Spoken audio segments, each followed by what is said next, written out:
Hello student, आज मैं आप लोगों को क्वाड्रेटिक इक्वेशन बता रहा हूँ जो कि CBSE course class 10th exercise 4.3 में दिया हुआ है। इसके लिए सबसे पहले तो मैं ये बता रहा हूँ क्वाड्रेटिक इक्वेशन क्या होता है। पहले कंसेप्ट की जानकारी होनी चाहिए, उसके बाद हम लोग सवाल पे आएंगे। बच्चों, क्वाड्रेटिक इक्वेशन ऐसी इक्वेशन को कहते हैं जिसमें वेरिएबल जो होता है उसका मैक्सिमम पावर जो होता है 2 होता है। इसके लिए मैं क्वाड्रेटिक इक्वेशन का स्टैंडर्ड फॉर्म लिख रहा हूँ। देखिए, क्वाड्रेटिक इक्वेशन का स्टैंडर्ड फॉर्म क्या होता है। क्वाड्रेटिक इक्वेशन का स्टैंडर्ड फॉर्म ये है: ax² plus bx plus c equal to 0। Quadratic equation का स्टैंडर्ड फॉर्म ये है। अब देखिए, ये जो स्टैंडर्ड फॉर्म है इसका मतलब हो गया इस फॉर्म पर जितने भी इक्वेशन बनेंगे ये सभी के सभी क्वाड्रेटिक इक्वेशन कहे जाएंगे। इसमें स्टूडेंट देखिए, x की मैक्सिमम पावर कितनी है? 2 है, माने 2 है। तो कहने का मतलब ये हुआ ऐसा इक्वेशन जिसमें x की मैक्सिमम पावर 2 हो उसे क्वाड्रेटिक इक्वेशन कहा जाता है। इसमें देखिए, ये फर्स्ट टर्म और सेकेंड टर्म जो है इस दोनों में x लगे हुए हैं, जबकि थर्ड टर्म में x नहीं है। जिस टर्म में x लगे होते हैं उसको वेरिएबल कहा जाता है। तब फर्स्ट और सेकेंड टर्म जो है ये आपके वेरिएबल हैं। और ये थर्ड टर्म जो c लिखा हुआ है इसमें तो x नहीं है, तो इसको नॉन वेरिएबल कहेंगे या कांस्टेंट इसको कहा जा सकता है। तब फर्स्ट और सेकेंड वेरिएबल हो गया और ये c क्या है? कांस्टेंट। बच्चों, यहाँ पे देखिए ABC जो है ये न्यूमेरल है। न्यूमेरल का मतलब कोई ना कोई नंबर है। यहाँ पे A को कहा जाएगा A is the coefficient of x², B is the coefficient of x and C is constant. Okay, तो ठीक है। तो ये क्लियर है कि ऐसा इक्वेशन नहीं कि जिसमें x की मैक्सिमम पावर 2 हो, मैंने वेरिएबल की मैक्सिमम पावर, जिसमें जैसे इसमें वेरिएबल का मतलब वेरिएबल के फॉर्म में x लिखा हुआ है तो x की मैक्सिमम पावर 2 होगी। अगर किसी सवाल में कि x के स्थान पर y लिखा है तो y की मैक्सिमम पावर 2 होनी चाहिए। ठीक है, तो मैंने ये बता दिया a is the coefficient of x², b the coefficient of x and c is the constant. चलिए अभी किसी इक्वेशन को सॉल्व करते हैं, सॉल्व करके मैं बताता हूँ। ठीक है, ओके। इसलिए मैंने एक इक्वेशन लिखा 2x² minus 7x plus 3 equal to 0। 2x² minus 7x plus 3 equal to 0। Student देखिए, ये जो मैंने एग्जाम्पल लिखा है ये ऊपर में जो मैंने लिखा है x² plus bx plus c, इसको कहा जाता है standard form of quadratic equation. ये है आपका standard form of quadratic equation. इसका मतलब है स्टैंडर्ड फॉर्म का इस फॉर्म पर जितने भी इक्वेशन बनते हैं उसे क्वाड्रेटिक इक्वेशन कहा जाता है। ठीक है, यहाँ पर भी x² x की मैक्सिमम पावर 2 है और जो एग्जाम्पल लिखा है इसमें भी x की मैक्सिमम पावर क्या है? 2 है। ओके, देखिए किसी भी क्वाड्रेटिक इक्वेशन को सॉल्व करने के 3 तरीके होते हैं। फर्स्ट जो प्रोसेस है या मेथड है इसे कहा जाता है फैक्टराइजेशन मेथड। सेकंड जो मेथड है उसे कहा जाता है क्वाड्रेटिक मेथड और थर्ड मेथड को कहा जाता है completing the square method. Okay, अभी मैं आपको फैक्टराइजेशन मेथड से बता रहा हूँ। तो फैक्टराइजेशन मेथड में इसको फैक्टर करके x की वैल्यू निकालने पड़ते हैं। इस फैक्टर के विषय में आप क्लास 9th में भी पढ़ चुके हैं, क्लास 8 में भी पढ़ चुके हैं। अब जानते हैं कि इसको फैक्टराइज करने के लिए ये जो मिड टर्म है यहाँ पर 7x है, इसको स्प्लिट करना पड़ता है। स्प्लिट करने का तरीका है फर्स्ट टर्म और लास्ट टर्म को मल्टीप्लाई करने पर जितने आते हैं, ठीक है, इसको 2 पार्ट में इस प्रकार से स्प्लिट करनी है कि दोनों पार्ट को प्लस माइनस करने पर -7x ही आनी चाहिए और दोनों पार्ट को मल्टीप्लाई करने पर उतना आना चाहिए जितना कि फर्स्ट और लास्ट को मल्टीप्लाई करने पर आता है।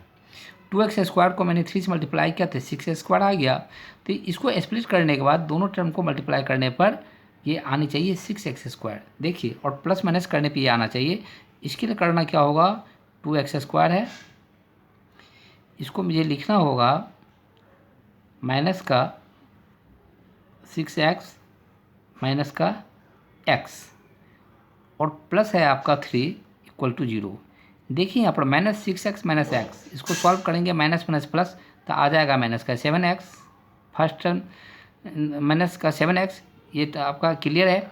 इसके बाद -6x को अगर -x से मल्टीप्लाई करेंगे तो आएगा प्लस का 6x², जो कि फर्स्ट टर्म और लास्ट टर्म को मल्टीप्लाई करने पर आता है। इसको स्प्लिट करने के लिए ये दो तरीके ध्यान में रखे जाते हैं, ठीक है। अब देखिए इससे मैंने कॉमन लिया तो कॉमन आएगा आपका 2x को कॉमन लिया तो यहाँ पे x आ जाएगा और यहाँ पर क्या हो गया 3। इस दोनों टर्म में कॉमन आएगा, डिजिट में तो कुछ भी कॉमन नहीं आ रहा है और साइन में माइनस कॉमन लेंगे। अगर डिजिट में कोई भी डिजिट कॉमन नहीं आए तो बच्चे इस स्थान पर 1 कॉमन लिया जाता है और ये हो जाएगा x minus 3 equal to 0। Student एक बात आपको ध्यान रखनी है, तो x माइनस 3 यहाँ आया तो यही x माइनस 3 यहाँ भी आनी चाहिए। अगर नहीं आता तो इसका मतलब आपका ये रॉन्ग है। ओके, चलिए आगे बढ़ते हैं। अब x माइनस 3 2 टाइम्स आया है, तो जो 2 टाइम्स आया है तो इसको फिर से कॉमन लेनी होगी। तो x माइनस 3 को मैंने कॉमन ले लिया, ठीक है। इसके बाद ब्रैकेट देनी होगी, x माइनस 3 को कॉमन निकाला तो यहाँ बच गया 2x, साइन माइनस का है तो माइनस की साइन देनी होगी। x माइनस 3 को फिर मैंने बाहर निकाला, कॉमन लिया, यहाँ हो गया 1, ठीक है, इक्वल टू 0। अब क्या करना होगा, इसके ये फैक्टर हो गए x minus 3 and 2x minus 1 equal to 0। अब फर्स्ट फैक्टर की इक्वल टू 0 लिखना है और सेकंड फैक्टर जो है इसके इक्वल टू 0 लिखना है। ओके, तो मैंने लिखा x माइनस का 3 इक्वल टू मैंने 0 लिखा। इससे क्या हो जाएगा आपका, मैंने निकाला तो x इक्वल टू क्या हो जाएगा, 3 को मैंने राइट साइड में लाया तो 0 + 3 इक्वल टू क्या हो गया 3, तो x की वैल्यू हो गई 3। अब यहाँ देखिए 2x माइनस 1 है, 2x माइनस 1 इक्वल टू 0 है। इससे मैंने लिखा 2x इक्वल टू तो -1 राइट साइड में आएगा तो +1 होगा, इसलिए x इक्वल टू क्या हो जाएगा 1/2। आपने देखा x के दो वैल्यू हो गए, एक 3 दूसरा 1/2। स्टूडेंट एक बात और ध्यान रखिए आप, देखिए इस इक्वेशन में x की पावर 2 है ना, तो x के दो वैल्यू आएंगे। अगर x की पावर 3 होता तो इसके 3 वैल्यू आते हैं, x की पावर 4 होगा तो इसके 4 वैल्यू आएंगे। लेकिन ये तो क्वाड्रेटिक है, क्वाड्रेटिक में x की पावर 2 ही होते हैं, इसलिए इसको 2 वैल्यू आएंगे, एक 3 आया दूसरा 1/2 आया। यहाँ पर फर्स्ट जो वैल्यू आया है x का, नहीं तो इसको एक चीज़ और देखिए, तो x के जो वैल्यू होते हैं तो इसको रूट भी कहा जाता है, ये रूट ऑफ क्वाड्रेटिक इक्वेशन है। ओके, या तो वैल्यू ऑफ x कह सकते हैं या root of the quadratic equation कहा जा सकता है। इसलिए इसमें फर्स्ट जो वैल्यू है इसको सिंबल के रूप में अल्फ़ा माना जाता है, तो यहाँ पर लिखा जा सकता है अल्फ़ा इक्वल टू 3, और सेकेंड रूट को बीटा माना जाता है, बीटा इक्वल टू 1/2। स्टूडेंट ये आपका आंसर हो गया, समझ में आ गया होगा, ठीक है। इसके बाद मैं इसी सवाल को मैंने बताया था ना, क्वाड्रेटिक इक्वेशन को सॉल्व करने के 3 तरीके होते हैं। अभी मैं एक तरीका और बताता हूँ आपको, ये आपका फैक्टराइजेशन मेथड हो गया। दूसरा मैं बता रहा हूँ कि क्वाड्रेटिक फार्मूला, ठीक है बच्चों। देखिए इसके लिए मैं इस सवाल को फिर से लिख लेता हूँ जिससे आपको क्लियर समझ में आए। इस सवाल को फिर से मैंने लिखा 2x² minus 7x + 3 equal to 0, ठीक है बच्चों। तो क्वाड्रेटिक फार्मूला से इसको सॉल्व करने के लिए आपको देखिए ऊपर में जो मैंने लिखा था ABC, जो क्वाड्रेटिक का स्टैंडर्ड फॉर्म लिखा था, इसमें जो ABC है तो इसकी वैल्यू लिखनी होगी। यहाँ पे x² का कोएफिशिएंट a है, तो यहाँ पर x² का कोएफिशिएंट 2 है, इसका मतलब हो गया a के स्थान पर 2 है, तो पहले हमको लिखना होगा a इक्वल टू 2। इसी प्रकार से मैंने लिखा b, x की कोएफिशिएंट b और यहाँ x की कोएफिशिएंट क्या -7, तो लिखना होगा b इक्वल टू -7, और कांस्टेंट c जो है इसको मैंने लिखा 3, ठीक है बच्चों। अब इसको सॉल्व करने के, अगर हमको क्वाड्रेटिक मेथड से इसको सॉल्व करनी है तो इसके पहले निकालना पड़ता है d, और d को हम लोग कहते हैं डिस्क्रिमिनांट। क्या कहा जाता है, डिस्क्रिमिनांट। और डिस्क्रिमिनांट निकालने पर इसमें कंडीशन है, अगर डिस्क्रिमिनांट मैंने d की वैल्यू या तो 0 को इक्वल होता है या 0 से ग्रेटर होता है, इस स्थिति में इसका रूट निकाला जा सकता है। देखिए मैं d निकालता हूँ, ठीक है। देखिए d मीन्स डिस्क्रिमिनांट होता है, तो d इक्वल टू होता है बी स्क्वायर माइनस का 4ac। बी स्क्वायर है तो बी के स्थान पर आपका -7 है, तो -7 के स्क्वायर मैंने किया तो क्या हो जाएगा 49 माइनस 4ac। मैंने 4 लिखा, ए के स्थान पर 2 है 2 लिखा, सी का स्थान पर 3 है मैंने 3 लिखा। ये क्या हो गया 49 माइनस 4 2 जा 8, 8 3 जा 24, ये क्या हो गया 24, और 49 में से 24 माइनस किया तो 25 आ गया। मतलब d इक्वल टू 25 आया। d इक्वल टू 25 आया तो इसका मतलब d ग्रेटर देन 0। आप याद रखिए, अगर d 0 से ग्रेटर है या d इक्वल टू 0 है तो ऐसी स्थिति में इसको सॉल्व किया जा सकता है, मतलब ये एग्जिस्ट करता है। अगर d 0 से छोटा हो तो 0 से छोटा होने का मतलब है लेस देन 0, तो ऐसी स्थिति में ये एग्जिस्ट नहीं करता है और इसको आगे सॉल्व नहीं किया जा सकता है। ओके, तो यहाँ देखिए d ग्रेटर देन 0 है, तो इसको सॉल्व करेंगे तो s के जो दो वैल्यू आते हैं तो दोनों रूट जो होंगे इसके रियल तो होंगे ही और अनइक्वल होंगे। अनइक्वल में डिफरेंट अल्फ़ा और बीटा के अलग अलग वैल्यू आएंगे। ठीक है, अब देखिए इसको सॉल्व करने के लिए देखिए क्वाड्रेटिक फार्मूला लिखना होगा। तो बच्चों क्वाड्रेटिक फार्मूला इक्वल टू होता है तो x equal to minus B plus minus under root D upon क्या होता है 2a। ठीक, तो अब देखिए माइनस बी, माइनस तो मैंने दिया ही फार्मूला में है, और b की वैल्यू यहाँ से देनी होगी। ये भी -7 है तो b की वैल्यू मैंने लिखा -7। ठीक है, प्लस माइनस, प्लस भी लिखा माइनस भी लिखा, अंडर रूट डी, और डी जो डी ये डिस्क्रिमिनेंट जो मैंने निकाला है, डी की वैल्यू क्या है 25। बच्चों यहाँ पर मैंने लिखा है डी ग्रेटर देन 0, क्योंकि डी की वैल्यू अगर 25 आ गया 25 आ गया तो ये तो 0 से बड़ा है, इसलिए मैंने कंडीशन लिख दिया है डी ग्रेटर देन 0। देखिए भूल से कहीं आप डी के स्थान पर 0 मत लिख दीजिएगा तो गलत हो जाएगा। ये तो मैंने कंडीशन बताया है ना कि यहाँ इस सवाल में D is the greater than the 0 but D is equal to 25। Therefore, you have to put 25 at the place of D. Okay, नीचे में 2a, ये 2 है, और a की प्लेस पे लिखना होगा। देखिए ये 2 है, इसको लिखना होगा आपको 2, राइट। माइनस माइनस प्लस, ये 7 हो गया, प्लस माइनस 25 का स्क्वायर रूट क्या होता है 5 होता है, 2 इंटू 2 क्या हो गया 4 हो गया। अब देखिए यहाँ पर प्लस माइनस है तो एक बार इसको सॉल्व करने के लिए एक बार प्लस की वैल्यू लेनी होगी, दूसरे बार माइनस की वैल्यू लेंगे। अगर प्लस की वैल्यू अगर सॉल्व करेंगे तो इसको अल्फ़ा लिखनी चाहिए, और माइनस का वैल्यू लेके सॉल्व करेंगे तो बीटा। अब मैं पहले एक्स का फर्स्ट वैल्यू निकालता हूँ, मतलब कि अल्फ़ा।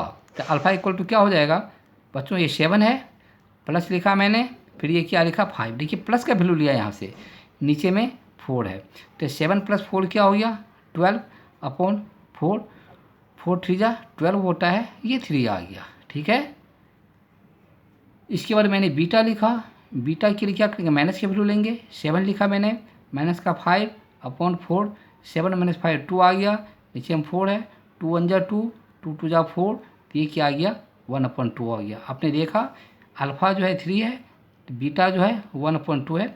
अब देखिए इसी सवाल को मैंने फैक्टराइजेशन मेथड से इसके जस्ट ऊपर सॉल्व किया है, तो यहाँ भी देखिए अल्फ़ा की वैल्यू 3 है और बीटा की वैल्यू क्या है 1/2 है। एक ही सवाल को मैंने दोनों मेथड से सॉल्व किया, तो इसका मतलब है आप क्लियर यहाँ पे देख सकते हैं किसी भी मेथड से सॉल्व करेंगे आंसर तो मेरा सेम आएगा। बच्चों एक मेथड यहाँ पर और है जिसको कहते हैं कंप्लीटिंग द स्क्वायर मेथड। तो कंप्लीटिंग द स्क्वायर मेथड से भी सॉल्व करने पर आंसर तो यहीं आएंगे, फिर उसमें करना है क्या, वो मतलब इसको जब सॉल्व करेंगे तो ये स्क्वायरिंग फॉर्म में आ जाते हैं, इसलिए इसको कहा जाता है कंप्लीटिंग द स्क्वायर मेथड। या तो a+b होल स्क्वायर आएगा या a-b होल स्क्वायर, उसको मैं यहाँ पर नहीं लिख के मैं नेक्स्ट सवाल बता रहा हूँ। ठीक है, इसको शॉर्ट में बताया, इसमें कंप्लीटिंग स्क्वायर मेथड में सॉल्व करने पर ये स्क्वायरिंग फॉर्म में आते हैं, या तो a+b होल स्क्वायर या a-b होल स्क्वायर। ओके बच्चों समझ में आ गया होगा, मेरा विश्वास है ज़रूर आपको समझ में आया होगा। चलिए अब मैं कुछ और आगे बढ़ता हूँ।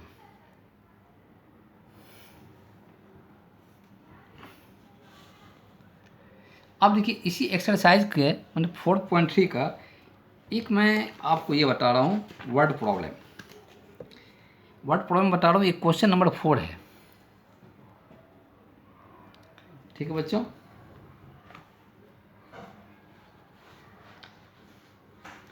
इसमें लिखा हुआ है सम ऑफ रेसिप्रोकल रेसिप्रोकल का मतलब उल्टा होता है, reciprocal of Rahman's age in 3 years ago and 5 years from now is 1/3। देखिए बच्चों, इसमें दिया हुआ है रहमान कोई व्यक्ति है जिसका एज जो है, एज के विषय में सवाल है, इसके 3 वर्ष पहले का एज लेते हैं, 5 वर्ष और बाद का एज लेते हैं। तो इसके लिए किसी भी व्यक्ति का प्रेजेंट एज मालूम होना चाहिए, तब तो हम 3 साल पहले का एज निकाल सकते हैं और 5 साल बाद की एज निकाल सकते हैं। तो आपको लेट करनी होगी, ना मानना होगा रहमान का प्रेजेंट एज। मैंने लिखा है लेट रहमान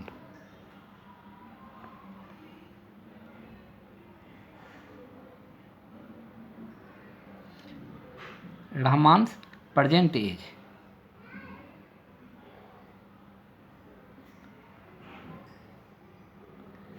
बी एक्स।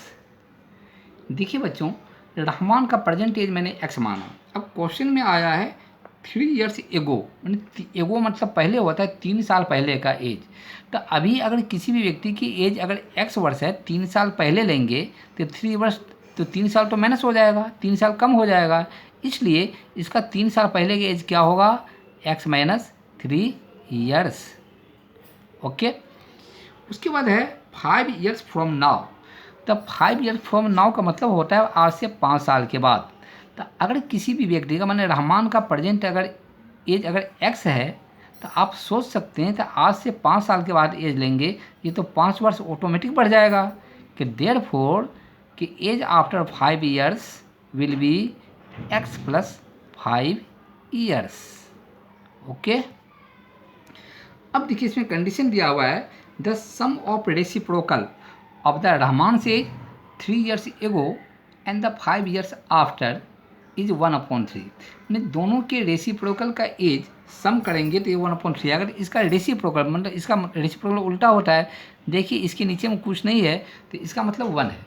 तो इसको अगर उल्टा करेंगे तो क्या हो जाएगा, 1 कि एक्स माइनस 3 प्लस इसका अगर रिवर्स करेंगे तो क्या होगा, 1 कि एक्स प्लस 5। दोनों के रेसिप्रोकल का सम 1/3 है, तो रेसिप्रोकल का मैंने सम निकाला, ये 1/3 है, तो यहाँ पर लिखना होगा 1/3। अब देखिए जब इसको सॉल्व करेंगे तो सॉल्व करने में प्लस और माइनस में ये तो एलसीएम निकाल के ही सॉल्व होता है। तो ध्यान रखिए, जब इसका एलसीएम निकालेंगे तो एलसीएम में दोनों टर्म अगर डिफरेंट हैं, ये दोनों आ जाते हैं एलसीएम में, मतलब एक्स माइनस 3 भी आ जाएगा और ये क्या आ जाएगा, एक्स प्लस 5 भी। दोनों क्यों आया, तो दोनों डिफरेंट है, तो एलसीएम तो निकालने के लिए आपको आता ही होगा। नहीं आता तो ध्यान रखिए, अगर दोनों टर्म अगर डिफरेंट हैं तो एलसीएम में दोनों आ जाएंगे, अगर दोनों टर्म सेम होते हैं तो इस टर्म को एक ही बार दिखाया जाता है एलसीएम में। ठीक है, अब देखिए जो एलसीएम आया x minus 3 into x plus 5, इससे मैंने इसको डिवाइड किया तो ये जब कैंसिल हो जाएगा, बचेगा एक्स प्लस 5, इसको मैंने 1 से मल्टीप्लाई किया तो फिर ये हो जाएगा एक्स प्लस 5 प्लस, फिर मैंने एक्स प्लस 5 से इसको डिवाइड किया, कट जाएगा, बचेगा एक्स माइनस 3, इसको मैंने 1 से मल्टीप्लाई किया तो हो जाएगा एक्स माइनस 3। अब बच्चों देखिए कि अब इसको जब सॉल्व करेंगे नहीं तो क्या होगा, x प्लस एक्स ये हो जाएगा 2x, और ये 5 जो है और इसमें माइनस 3 को सॉल्व करेंगे, प्लस माइनस माइनस, तो प्लस का क्या होगा 2 होगा, नीचे में इसको मल्टीप्लाई करनी होगी नहीं, तो चलिए अभी मैं यहाँ पे लिख देता हूँ इसे, नहीं तो मल्टीप्लाई कर देता हूँ मैं, x को x से मल्टीप्लाई किया तो क्या हो जाएगा एक्स स्क्वायर, x को 5 से किया तब प्लस का क्या होगा 5x, अब माइनस 3 से करनी होगी इसी टाइप से, माइनस 3 से x को मैंने मल्टीप्लाई किया तब माइनस का 3x, इसको मैंने माइनस 5 से किया तो माइनस का 15, माइनस प्लस माइनस, चूँकि मल्टीप्लाई में साइन को भी मल्टीप्लाई किया जाता है, जैसे माइनस को प्लस से किया तो माइनस प्लस माइनस हुआ, उसके बाद 3 को मैंने 5 से किया 15 तो हुआ, तो माइनस 15 लिखनी होगी, इक्वल टू क्या आपका 1/3। देखिए बच्चों, अब आपका ये है 2x प्लस 2 है, देखिए एक्स स्क्वायर है तो मैंने लिखा कि एक्स स्क्वायर, अब इसके बाद 5x माइनस 3x, तो ये क्या होगा प्लस का 2x माइनस क्या है 15 है, इक्वल टू क्या है तो 1/3। क्लियर है। अब देखिए यहाँ भी मुझे क्रॉस मल्टीप्लाई करनी होगी, तो 1 से मैंने इसको मल्टीप्लाई किया, 1 से इसे मल्टीप्लाई करेंगे तो यही टर्म आएगा, मतलब क्या आ जाएगा आपका x square plus 2x minus का 15 इक्वल टू 3c से मल्टीप्लाई किया, 3 2 जा 6 x प्लस 3 2 जा 6, ये आ गया। इसको इक्वेशन बनाने के लिए राइट साइड में जितने भी टर्म है इसको आप लेफ्ट साइड में ले आइए, ठीक है। देखिए आप एक्स स्क्वायर प्लस का 2x माइनस क्या है आपका 15 है ना। अब 6x को माइनस लेफ्ट साइड में लाइए तो साइन चेंज हो जाएगा, प्लस का माइनस हो जाएगा 6x, 6 को भी लाना है लेफ्ट साइड में, ये प्लस है तो प्लस का रिवर्स माइनस इक्वल टू 0। अब बच्चे देखिए एक्स स्क्वायर हो गया, एक्स वाले दो टर्म है 2x और माइनस का 6x, प्लस माइनस माइनस तो क्या आ जाएगा माइनस का 4x, ठीक है। माइनस 15 और माइनस 6 तब माइनस माइनस प्लस तो प्लस हो जाएगा, 15 और 6 क्या होगा 21, साइन बड़ा का होता है तो माइनस का 21 इक्वल टू 0। अब बच्चे ये हो गए क्वाड्रेटिक इक्वेशन। अब इसको सॉल्व करना है, चाहे जिस मेथड से सॉल्व कीजिए, या तो फैक्टराइजेशन मेथड से सॉल्व कीजिए, या क्वाड्रेटिक के मेथड से सॉल्व कीजिए, या इसको क्रॉस मल्टीप्लिकेशन मेथड से भी solve, completing the square method से भी सॉल्व कर सकते हैं। नहीं, इसको फैक्टर मेथड से भी सॉल्व करता हूँ तो ज़्यादा ईजी है। ओके, चलिए मैं लिखता हूँ अगले पेज पे से।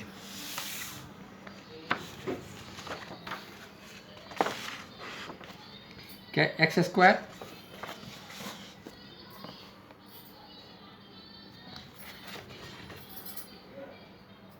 माइनस 4x है ना, x square minus 4x, x square minus का 4x माइनस 21 इक्वल टू 0। एक बार और मिला लेते हैं, x square minus 4x minus 20x, x square minus 4x minus 21। Okay, right है ये। चलिए इसमें सॉल्व करते हैं। मैंने बताया कि इसको मतलब कि फैक्टराइजेशन मेथड से सॉल्व कर लेता हूँ। फैक्टराइजेशन में सॉल्व करने का तरीका है, मिडिल टर्म को स्प्लिट किया जाता है, मैंने इसको दो भागों में तोड़ा जाता है, ठीक है। इसकी कंडीशन है फर्स्ट और लास्ट को मल्टीप्लाई किया जाता है। फर्स्ट को जो टर्म है एक्स स्क्वायर, इसको मैंने 21 से मल्टीप्लाई किया तब माइनस का 21 एक्स स्क्वायर आएगा। इस टाइप से इसको ब्रेक करनी है। तो देखिए ये तो एक्स स्क्वायर है ही, इसको मुझे ये लिखना है, तो इसको क्या लिखना होगा कि ये मतलब सॉल्व करने पे इतना आ जाए, और तो ऐसा लिखता हूँ तो माइनस का 7x प्लस का 3x। अब देखिए 7x में से 3x अगर सॉल्व करेंगे तो माइनस का 4x होगा, और दोनों को मल्टीप्लाई करेंगे 7 3 जा 21 तब माइनस 21 एक्स स्क्वायर होगा, जो फर्स्ट और लास्ट को मल्टीप्लाई करने में आता है। इसलिए इस टाइप से इसको ब्रेक करनी है।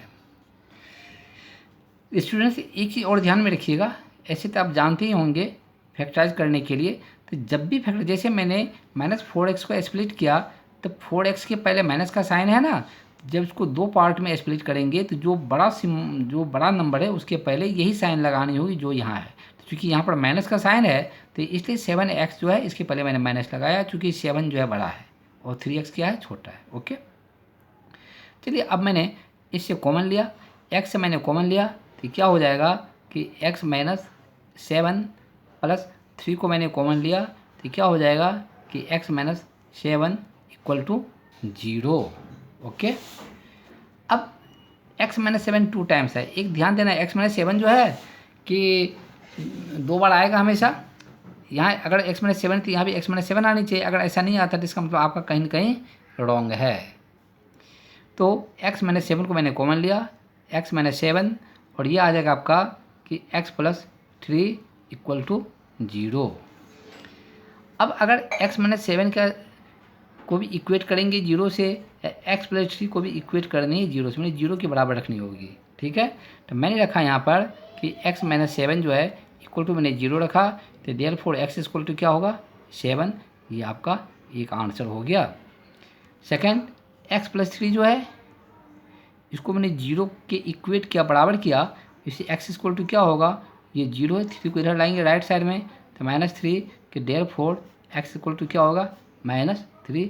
ये भी आपका आंसर हो गया। लेकिन होता है क्या, क्वाड्रेटिक में जब दो आंसर निकलते हैं कभी कभी ऐसा होता है कि एक वैल्यू इक्वेशन को सेटिस्फाइड करता है, दूसरा वैल्यू इक्वेशन को सेटिस्फाइड नहीं करता है।